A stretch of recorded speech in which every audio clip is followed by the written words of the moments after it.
Drago mi je da se vidimo u ovolikom broju.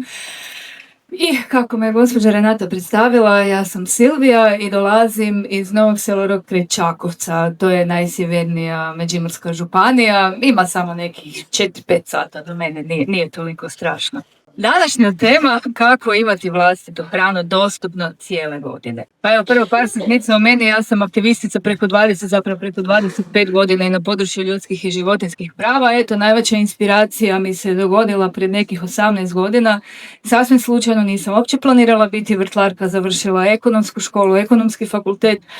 I onda sve to dok sam došla na čelo firme, dok sam dobila ponudu da budem na čelu te firme, onda sam dala otkaz i ostavila se baviti ovim. Eto.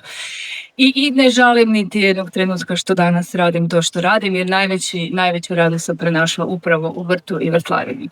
Ali onaj najveći, zapravo neki preokret koji mi se dogodio kao aktivistica koja sam radila na masu kampanja, ali jednom kad sam shvatila da zapravo najbolje možemo promijeniti svijet kad uzmemo stvar u svoje ruke i kad preuzmemo odgovornost, svoj dio odgovornosti za ovaj planet. Jer ja znam, događaju se loše stvari, na neke stvari ne možeš utjecati, ali zapravo kad shvatiš da odabirom hrane možeš napraviti jedan veliki iskorak za ovaj planet, to je zapravo za mene bilo to. Ako želim bolji svijet, znam da svaki dan moram 3 put jesti i da svaki dan glasam. Da li ću podržati konvencionalnu poljoprivredu koja uništava ovo planetu ili ću podržati ekološku i na taj način biti dio te pozitivne promjene. I zato sam krenula raditi svoj vlastiti vrt. A svu tu radost koju sam pronašla, to je bilo drugo. Eto, jedno za drugim, kada sam ja zapravo rekla da ću imati organski vrt koji neću orati, koji neću štihati, gdje neću koristiti apsolutno nikakva zaštitna sredstva, svi oko mene su mi rekli da sam luda. I da je to nemoguće da mi ništa neće rasti. Pa rekao, ajde, i nisam ih naravno slušala. Da sam ih slušala, ne bi danas, 18 godina poslije, bila i tu i po cijeloj Hrvatskoj radila predavanje o cijeloj ovoj priči. Hrana ne bi smjela biti toliko jeftina. Eto, a drugo, ono što zapravo dobivamo, ono što smo izgubili iz osnovkom tog bavljenja, i postojeći samo konzument, mi nemamo tu radost stvaranja. Znači, kupovanjem stvari uvećamo se, totalno dobiš neku stvar, ok, zavoliš se i nije to. A zato je zapravo hrana ima najviše nutrijenata i ima zdatka koji upravo trebamo to doba kod netko to ne dozrijeva. Znači, bili smo totalno povezani sa prirodom i ono što u našoj okolini dozrijeva je najbolje za naše zdravlje. Nije avokado iz Južne Amerike, nije kokos, nego ono što sada u to vrijeme dozrijeva.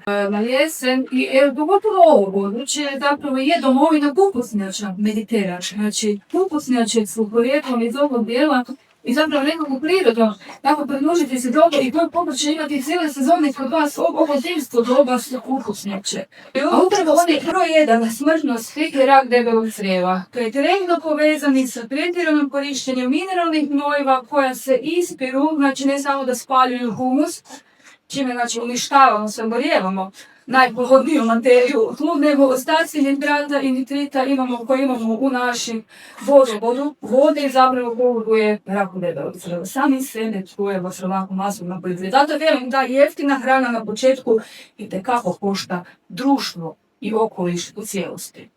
Nemojmo zaboraviti što je hrana jeftinija, to je gora danas. Ja znam da situacija u Hrvatskoj nije dobra. I činjenica jeste, ja razumijem da su ljudi ljuti, jer van nekim drugim državama ljudi imaju veće plaće i hrana je još jeftinija. Pravo se od njih očekuje da tu hranu plasiraju badava i onda zapravo prerađivačka industrija, kemijska industrija, svim kupa zapravo ubiru to vrnje, a poljoprivrednik u konačnici mora davati tu hranu jeftinije. Pa zato kupite direktno od njega. O tome je stvar da se sve skupa to zaobiđe. Jer evo, jedna zanimljiva isto tako priča u SAD-u 50-ih, 60-ih godina bili su troškovi hrane puno veći, troškovi sve ukupno, znači koliko je naciju koštalo. Hrana više, troškovi liječenja jako malo. Danas je to obrnuto, danas je hrana ultra jeftina.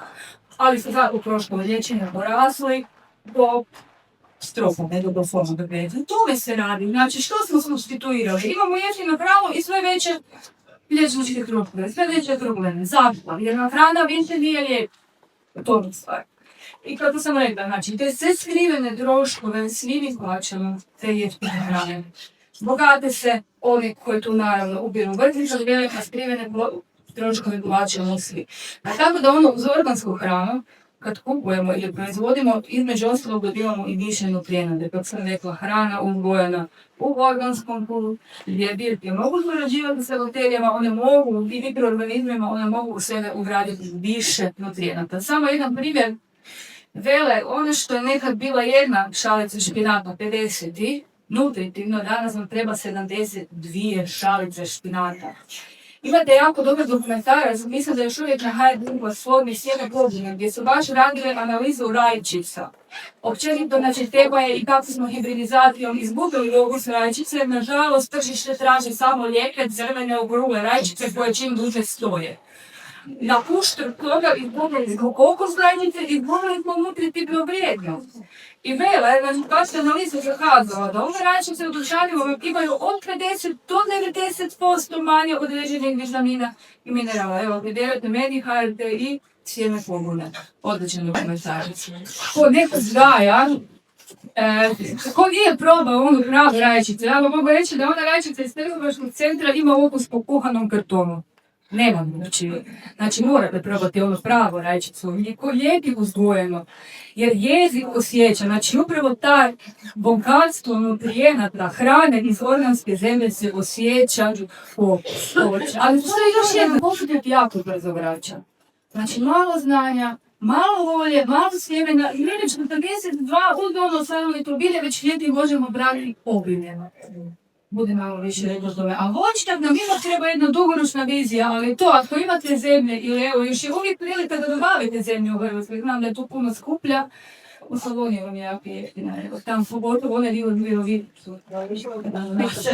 Znači ima baš i ovdje divnih salata, ja ovdje sam vrši cijelu travu brala i gladi luk narobnje sam zasadila na jesen i sedmolic i koprive, ali evo svi imamo među polako, mislim da ste i vi cijeli rodnice između ostalog. Rodnice su jako brze vegetacije i sada proljeće dok je vlažno, znači iskoristite vlažnije, padlije vreme za uzgoj čim više rodnice, nigdje ne može se uzgajati.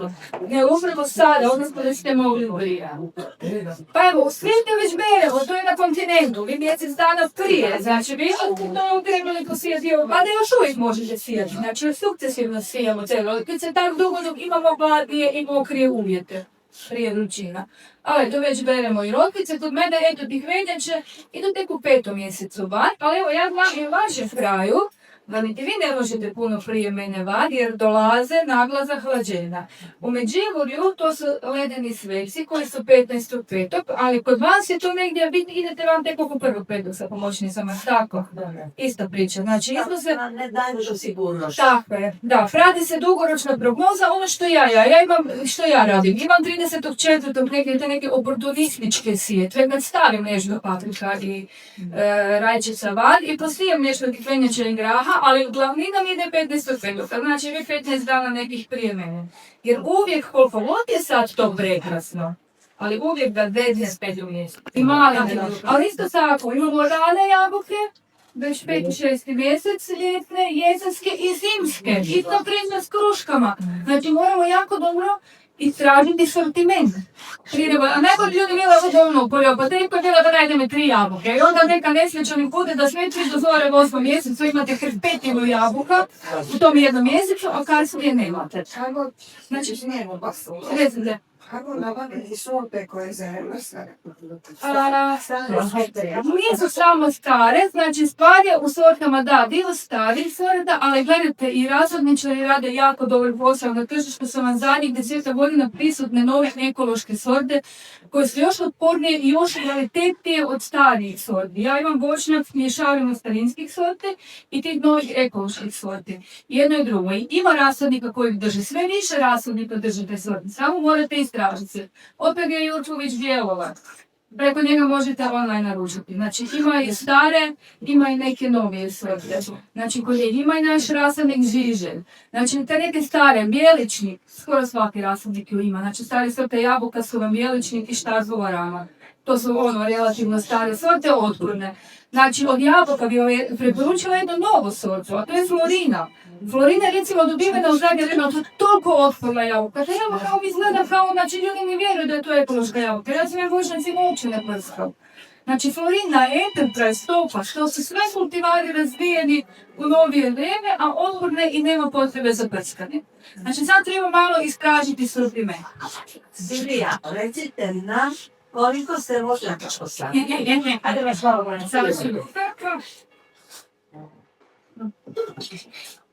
Hvala majci na pitanju. Nisam vam često rekla da sam u 18 godina počela sa 400 kvadrata povrtnjaka, da bi tu priču proširila na 1500 kvadrata povrtnjaka, ali svoje imanje sam proširila do zadnjih 12 godina na 6 hektara. Mic po mic, 12 godina, 10-12 godina kupujem te zemlje i to je do sad kupila sam preko 50 parcela da bi uzbudila krupnu zemlje, Međimurje i tako jako rascijepano. I zadnjih nekoliko godina masovno sadim voćnjake, tako da sam pretprošlo jesen posadila 200 voćaka s majkom. Dobila sam teniski lakot od kopanja tih krupa, ali dobro. Pretprošle godine brali smo migne graha, nije bilo, jer je bilo prevruće, ali prošle godine je bilo jako puno vlage i hladnije, imala sam masovne berbe visokog rasta. Ili rajčice. Recimo, isto tako, pretprošle godine je bilo ok, vrućina, sve je bilo. Prošle godine kiša. I dok je puno kiše, širi se plamenjača. Što onda? Čim veći raspad sorti. Znači, ono što znamo uvijek je da onaj najsitniji čeri nema te plamenjače s koje bude ludilo. Može padati kiša cijelo leto, čeri bude preživio, to je prvo. Drugo, uvijek razne sorte, ne samo jednu, dvije. Dođi često vele, dajte mi ono kao, želim se posaditi volsko srce i crvenu krulu. To će vam prvo ubiti plamenjače, volsko srce prvo krepa. Prošle godine sam jako veliko iznenađenje bile plave rajčice. Znači, pogotovo u ovom kraju je jako dugo kiše padalo, stvarno smo imali poplave i ovo. Znači, polovica rajčice krepalo. Druga polovica dok je nakon kišnog razdoblja uslijedila ponovo vrućina, jer uvijek treba biti strpljiv, čekajte. Ne čupati rajčice, makar je došla i plamenjača. Ako nakon kiša krene ponovo vrućina, sve se one oporave, iznova tjeraju, iznova cvadu i iznova rode. I tako nakon tog prvog vala koji je poklopio polovicu rajčice, drugi su ipak rodile. Onda je došao drugi kišni val, onda je poklopio drugi dio, ali ono što je ostalo su bili čeri i plave rajčice. Znači, to nije demo, čisto da ne bi znali, da plave rajčice. Ovdje je jako teško u Splitu naći u sjeme hranama i prezanici, bilo što. Kad ja pitam onda pogledam vas mas.